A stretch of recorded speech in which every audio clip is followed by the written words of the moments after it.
estamos en cuarentena, señores. Aquí se ha permitido que la gente salga para comprar comida y ese tipo de cosas. Y ahí les voy a mostrar cómo la gente está haciendo fila para poder comprar comida en el supermercado. Eso pues obviamente jamás se ve. Las calles están bastante, pues no vacías, pero sí hay mucho menos gente que en un horario normal. También está permitido sacar las mascotas por un periodo corto de tiempo. Y afortunadamente para nosotros los veterinarios que estamos relacionados con la producción de alimentos, pues no tenemos restricciones, pero de todas formas nos estamos cuidando para evitar contagiarnos o llevar la enfermedad a las fincas y a nuestras familias, por supuesto. Entonces, no sé esto hasta cuándo vaya a ir, está un poco largo y más adelante haremos una reflexión. Bienvenidos al blog.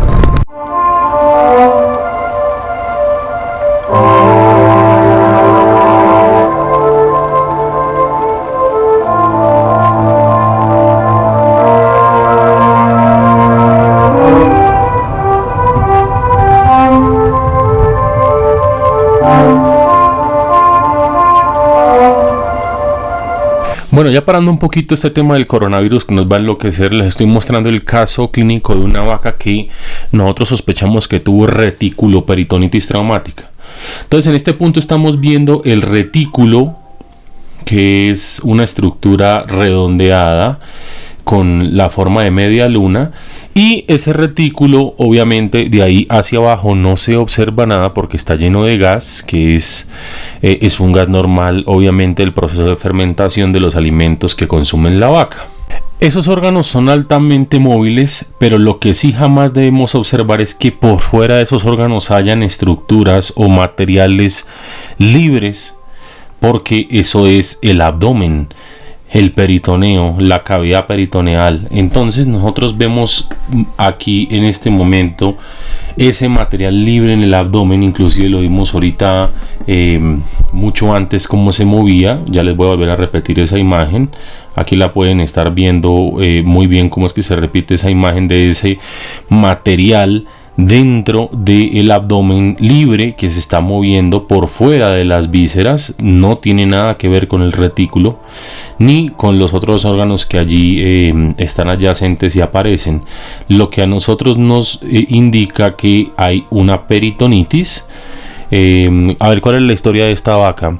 Esta vaca venía con una disminución del consumo y en ocasiones presentaba dolor y algo de fiebre. Cuando lo trataron con antibiótico mejoró parcialmente, pero la condición corporal seguía bajando. Nosotros la examinamos de forma total y después, al incluir la ecografía abdominal, pues descubrimos que tenía este problema de peritonitis.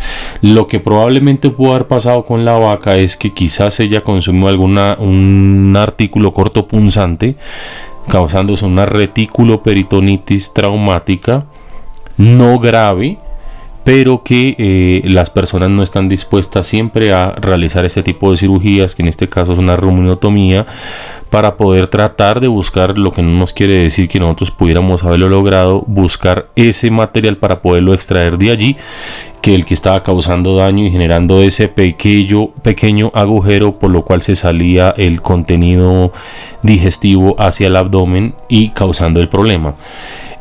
También nosotros pudimos haber dado imanes, pero aquí en Colombia son bastante difíciles de conseguir los imanes que están hechos para vacas. Ahora uno los puede hacer caseros, pero en este momento no había como mucho tiempo y finalmente la vaca fue descartada. Otro caso en la misma finca con sintomatología más o menos similar, una vaca con disminución del consumo de alimentos, disminución de su condición corporal, pero que sí le habían visto algunos síntomas de enfermedad respiratoria. Pues nosotros procedemos a realizar la ecografía de tórax, una vaca adulta, como ya se los he mostrado en infinidad de ocasiones, y estamos viendo ahí el deslizamiento de la pleura, bastante clásico, que es el tórax, el pulmón, la superficie del pulmón, en este caso pulmón derecho, que está buena, pero observamos ahí la presencia ya de alguna parte de absceso, una disminución de esa continuidad bastante lisa de la pleura visceral, y lo que nos indica a nosotros que hay un daño en el pulmón, hay algo de consolidación pulmonar, obviamente en este caso no muy severa. Recordemos que la vaca ya había sido tratada con antibióticos, por eso quizás le habían tratado de controlar el problema que tenía anteriormente, obviamente sin ellos saber qué era lo que realmente estaba pasando y la extensión que tan grande era.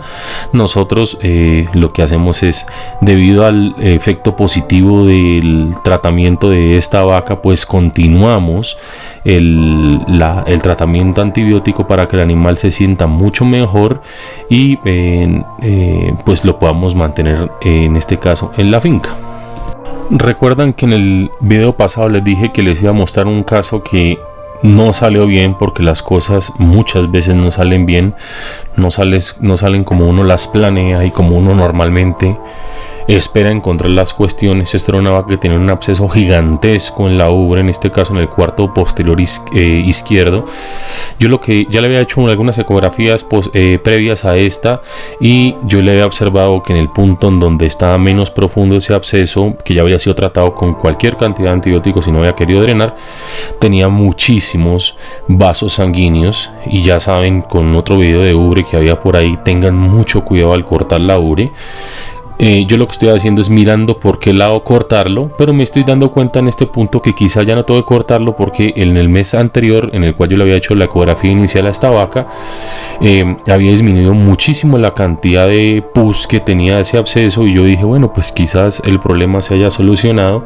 Pero de todas formas son cosas que uno le pasan, hay veces, porque uno no anda pendiente de las cosas. Fui presionado, pues no, o sea, presionado de una forma intelectual al hacer este drenaje, este absceso, y en algún punto de todo el proceso yo me desconcentré, y en el momento que uno se desconcentra comienza a cometer muchísimos errores.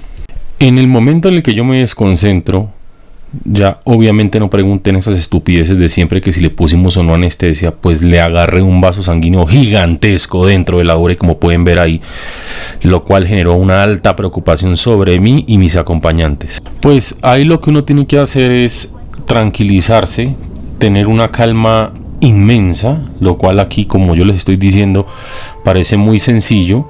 Porque cuando uno agarra el vaso sanguíneo, y en este momento pues yo estoy tratando con una pinza hemostática de pinzarlo, pero yo no lo puedo ver porque el vaso sanguíneo está bien profundo dentro de la ubre, ni siquiera lo puedo sentir. Simplemente veo que por ese agujero inicial, por la incisión inicial que hicimos, sale esa cantidad de sangre tan abrumadora, que si nosotros no actuamos rápido y dejamos eso así, quizás la vaca puede llegar a complicarse.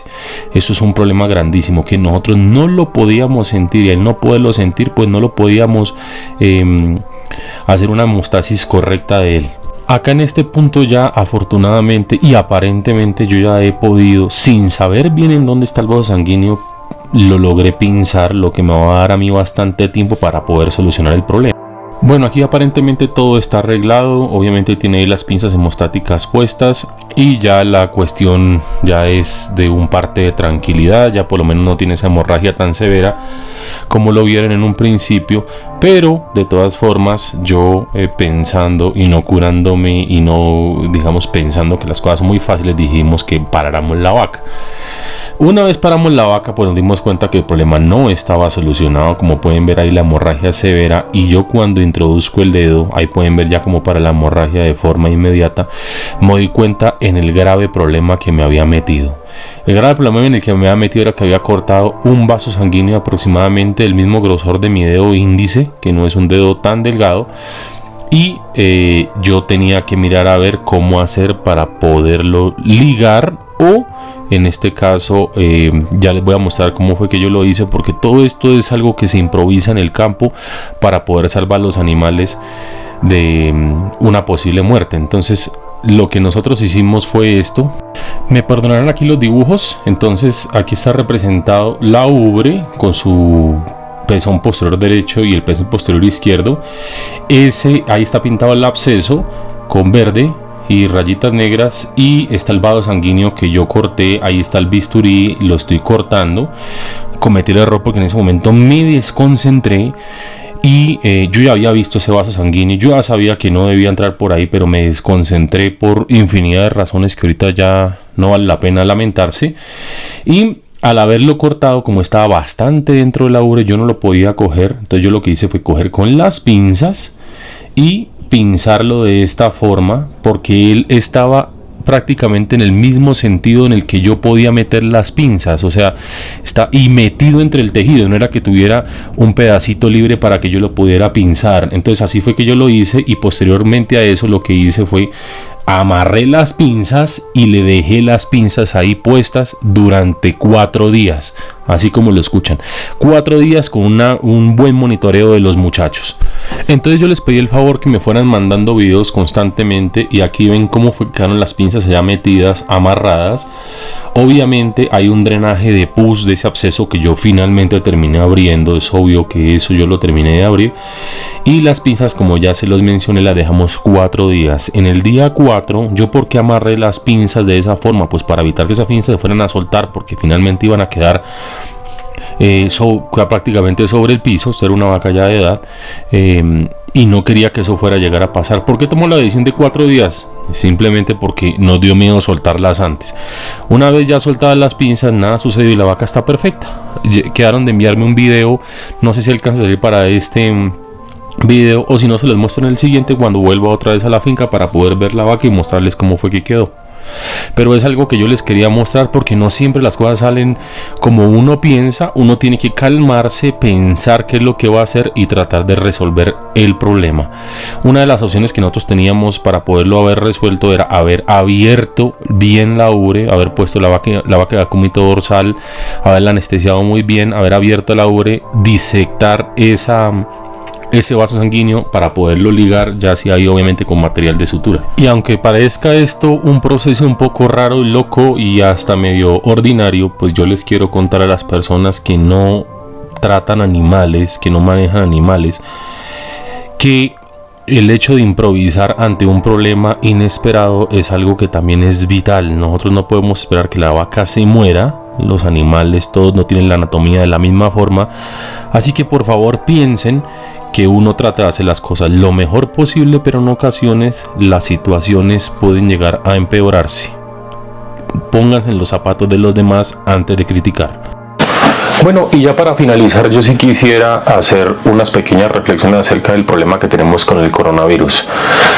Este tipo de enfermedades, a mi parecer, y es mi reflexión, ha sido causada cuando nosotros los humanos llegamos a invadir el territorio de los animales silvestres. En este caso, pues obviamente es una cultura que tiene una llanacia del consumo de este tipo de animales, pero las últimas enfermedades graves que se han generado en el planeta han sido debido a esta misma situación en esas mismas regiones geográficas. Siento que el mundo, una vez termine el problema, debería llegar a generar algún tipo de sanción o de control del consumo de este tipo de especies, porque quizás en un futuro podemos llegar a volver a tener el mismo problema, el cual podríamos llegar a prevenir. Ahora, con respecto al manejo que se ha hecho en el país, digamos que entre comillas, como les mostré en un principio, la gente más o menos ha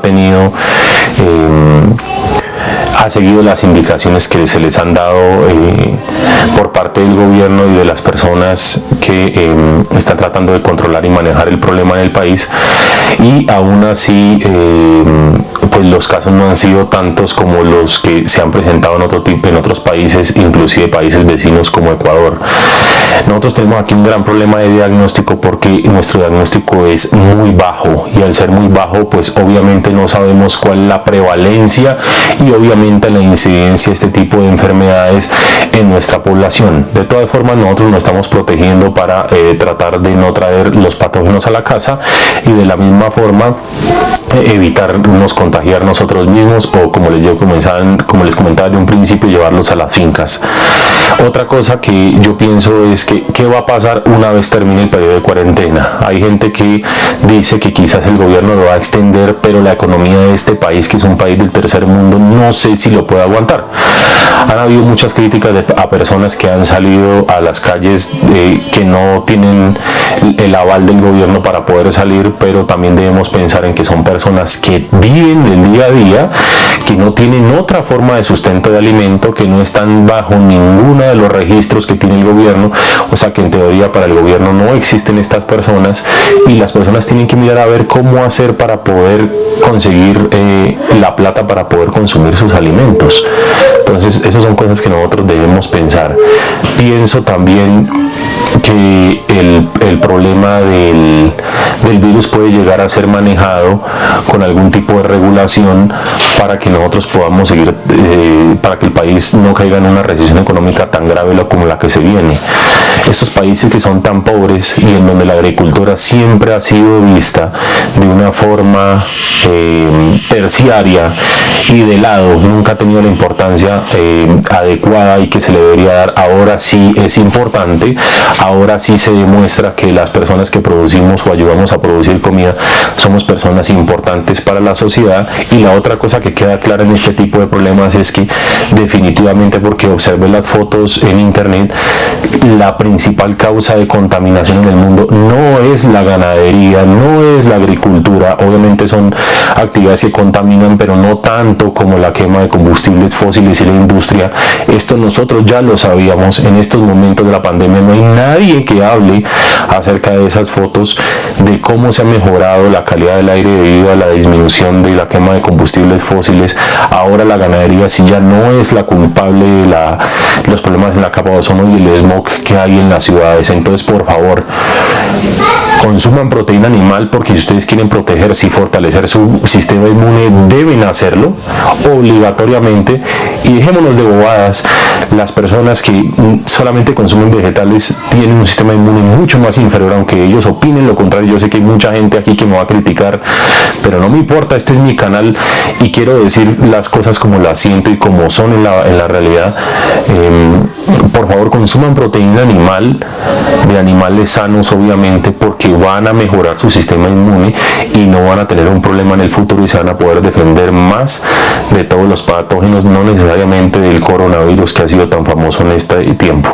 Así que si les gustó este blog, denle dedito arriba, si no, denle dedito abajo, no importa. Si me quieren criticar, no importa, critíquenme. Vamos adelante con esta vida de un veterinario de vacas. Tenemos más casos para mostrar en un futuro. También me gustó haberles mostrado un caso que se complicó, porque no siempre en la vida todo es muy fácil. Y suscríbanse al canal aquí en la parte de abajo y vamos a ver el próximo. Hasta luego.